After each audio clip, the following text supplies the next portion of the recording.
Bill Neukom, and I joined Microsoft as an employee in the fall of 1985. I retired from Microsoft in late 2002. I was Microsoft's general counsel. I didn't like bullies. I didn't like conduct which was unequal in terms of how it treated people. I never liked any form of discrimination, invidious discrimination. So I think I was the Chief Justice of the first student court at San Mateo High School. We had a pretty thin docket, to say the least, but that, I think, gave me a taste of that. I thought law school would be more interesting for me, more of a match for me than business school would have been. And I thought about several different law schools, some on the East Coast, some back in the Bay Area, and was lucky to get a few invitations from good law schools and decided that I would go to Stanford. In the late 60s, I was intrigued by the possibility of working and living in one of three Western cities, San Francisco, Phoenix, or Seattle, actually for Denver as well. And as I looked for a job, I was fortunate to find an opportunity for a clerkship with a state court judge here in Seattle. And he was a very intellectual trial court judge. He loved the rough and tumble of the motions calendar of jury trials or judge-tried trials. But he also loved learning about the law. And so if you clerk for an appellate judge, you're doing a lot of research for her in terms of the case law. If you're clerking for a typical trial court judge, probably less research and more. In this case, it was actually, the title was bailiff law clerk. So you had bailiff duties, and bailiff duties were very simple administrative things like babysitting a jury, getting back into the jury room and adjusting the blinds on the windows and making sure the water pitchers were full and those kinds of things.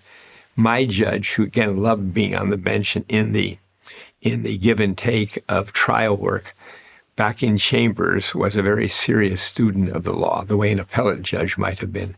And so he asked me to do a good deal of research for him. So in some ways, it was a really nice blend of appellate work and trial work. I had a job offer from a smaller firm with a very distinctive culture. It was McDonald Hogan Bayless. It's thriving still today. And its culture was to represent individuals, family businesses, underdogs in a way, and to do a fair amount of constitutional law, civil rights work, for example, even some criminal defense work. And so when I went to work with them in 1968, I really had a rich broth of different kinds of cases. And when I went over to Bill's dad's firm, it had a more conventional practice and more business clients. In this case, it was just having come to know Bill and Mary to some extent through community events, and Bill in particular through bar association events and work that I was afforded an interview at that firm and made that lateral move from the one firm to what was then Scheidler, McBroom, Gates, and Baldwin. It was a medium-sized firm that had a wonderful set of clients and, again, a more conventional set of clients and approach to things. One day he came down the hallway and knocked on the door, and he came in and he said something like, "My son is bringing his business up here from Albuquerque, and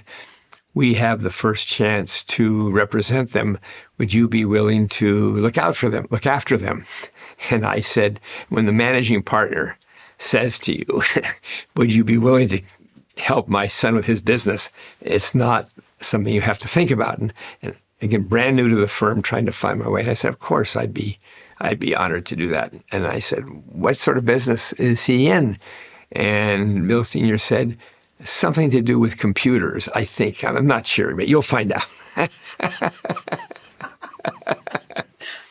Then when Bill came to town, we had a lunch together to meet each other. And for him, I think, to say to his dad, "Wrong choice. Let's find somebody else."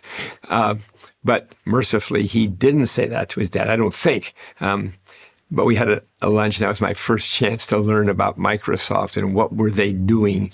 And at the time, they were mostly a basic language firm, hadn't gone into operating systems yet or apps or the like. And I think there were the 12 of them who came up with Bill and Paul from Albuquerque. One curious challenge was that when we sought a lease for office space, it was in downtown Bellevue. And one of the terms that was essential to Bill was that we have 24-hour access to our space. And the landlord said, that's not something we do. It's ridiculous. And we had to explain to him, with all due respect, that this company was going to be working all kinds of hours. It was not going to be bankers' hours, 9 to 5. This was going to be people who'd be working late at night and very early in the morning. And so the lease had to say very clearly 24-hour access. And we persuaded him to give us that access. But that was the first indication. This was a different kind of a tenant.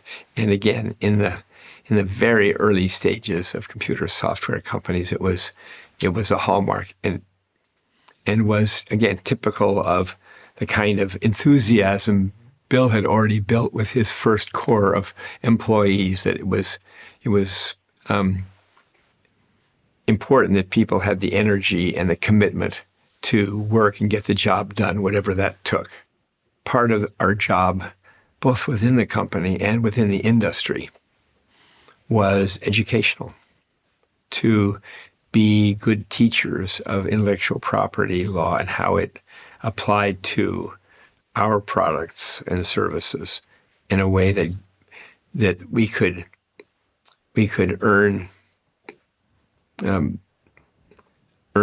fees from our licenses, and at the same time protect that key technology for future licenses. It was a different IPO than most because we didn't do it because the company needed the money. That's usually why you do it. You need more for capital investments and the like. We did it because we had rewarded some early people who were material to our success with some options as a private company, and the securities laws required that we do something about that for it to have real value for them. I remember as Microsoft grew its business from 79, in this case, until 85, it became clearer and clearer that it was a legally intensive business. Its existence depended upon getting a return on its intellectual efforts. And that meant establishing intellectual property rights in its products and getting license fees for that. And that meant that it required good legal work to get a return.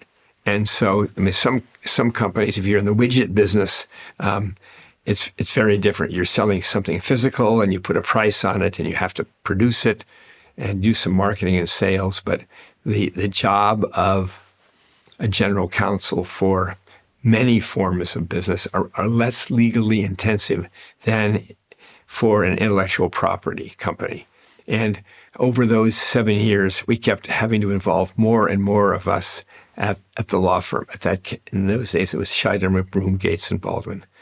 And so there came a time when, by reviewing billable hours, I realized that I think at the time we might have had as many as 7 or 8 lawyers at the firm who were spending a predominance of their time doing work for Microsoft, and it was a terrific client. It was the client everybody wants to have. I think Bill established a culture which was easily accepted by senior people, that we were not going to be slow and we were not going to be unnecessarily reflective. We were going to make decisions by being smart about it. But it seemed to me that it was time for a conversation with Bill Sr. And so one day I gathered up some data and went to see him and said, look, Bill, I think that we're at a point where this client of ours should be considering whether to have a law department. talented lawyers closer to the business, closer to the engineers. And we're the ones who should invite that, even if it means that we're going to have fewer billable hours from this amazing client. If we don't and somebody else does, then we're not going to be in very good standing. And more philosophically, our job as lawyers is to advise our clients as to what's in their best interest. And if building a law department is in Microsoft's best interests, we should bring that to their attention and show them why. And I said, our partners won't like this because we're going to put at risk a very handsome attorney's fees from maybe at that point, I think maybe our major client. And he said, I couldn't agree with you more. Go talk. So I had a conversation with Bill. John was in the room, I believe. I hope you'll remember this. And I said, here's my case for why Microsoft ought to have a law department. And they had a couple of lawyers on staff who were doing a very good job, but it was different from taking it seriously enough to actually build a department and know that that department might grow into being something of a law firm itself. And it didn't. And Bill said, enough. I don't have much more time for this. You've persuaded us, and John didn't disagree. So we should start a law department. I said, thanks for your time. Got up from my chair, literally, and started to leave the room. And they said, no, wait a minute. And I said, what for? And they said, well, someone's got to start this law department. And I said, that's a topic for a different day. I didn't come to talk about that. I came to make sure you understood the concept and the virtue, the merits of having a law department here now. And Bill said, no, you know more about us than anybody does, so you should do it. And that's when I became an employee of Microsoft. So I went back to meet with Bill. I think John was there again. And I said, look, I'd like our docket to be, I'd like the name of the department to be LCA. LCA, as we used to call it, meant Law and Corporate Affairs. It's a term we might have borrowed from IBM. And the CA, the corporate affairs, involved three disciplines for us: government affairs, community affairs, which is philanthropy, and what we called industry affairs, which means joining in alliances where we could sort of work as collaborate with others in our sector and making sure that good laws were passed and bad laws were not. It wasn't industrial relations in terms of labor relations, because in those days we were in a very good state with our employees. There were no real unionization threats, but this was industry relations in terms of how do you find useful ways to collaborate with otherwise your competitors and do things that advance, especially anti-piracy work. How can we do that? So those are the three parts of corporate affairs, and came to me just ad hoc. This is early days when you could do this. Just think about it overnight and go in and see Bill or John or somebody and say, or have someone say, what are we doing about philanthropy at this company at an annual meeting? And Bill would say, good point. Yeah, well, we're supportive of United Way because his folks have been so instrumental. And yeah, we'll do something about that. And say, Neukom, you are active in the community over at my dad's firm. You're in charge of philanthropy stuff. Make that happen. And then another case that was material to our growth, which could have very much impeded our growth, was the Apple litigation. And at the time, it was the most publicized litigation in the sector. And Apple took the position that when Microsoft came out with Windows, we had overlapping containers of information on the screen, and that they had copyright as to that from their work in graphical design. And we heard that and met with them and negotiated a license agreement, which gave us clear sailing, we thought. And not long after that, they sued us for violating their copyright. And that went to federal court in San Francisco. And it went up, it took months of preparation and discovery. And we were in front of a judge who had an Apple computer on his desk. And we were in Apple's home turf, to say the least. And Apple was the darling of the stock market and the computer sector. And we were this young aggressive company up in the Silicon Forest, and we really felt like we were the underdogs. And we had to try that case, and we never had to get to an actual trial on the merits because the judge was smart enough and our lawyers were good enough to persuade the judge that there were ways to resolve this case in a series of motions. The resolution of which meant that the case evaporated. Then came the antitrust stuff, and this is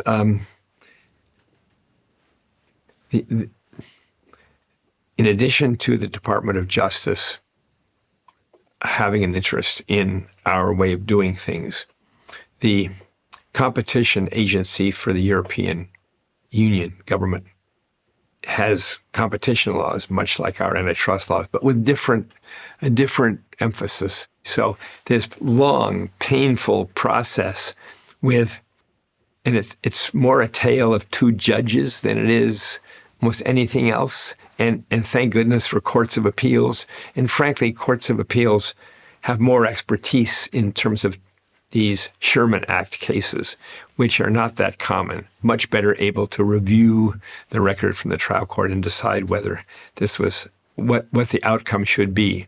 And the outcome in terms of the adjusted decision was something we could live with and gave us a chance to have good faith discussions with the DOJ in terms of a consent decree. I will never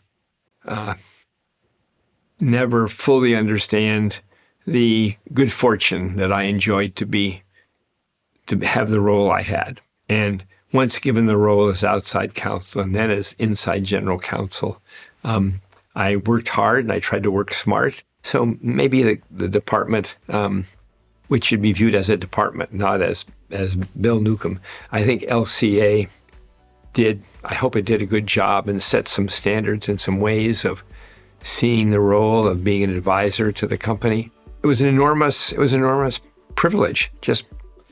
And I can't believe I didn't earn it. I didn't deserve it, the chances. But once given the chances, I tried my best to do the right things and get the right people to do it.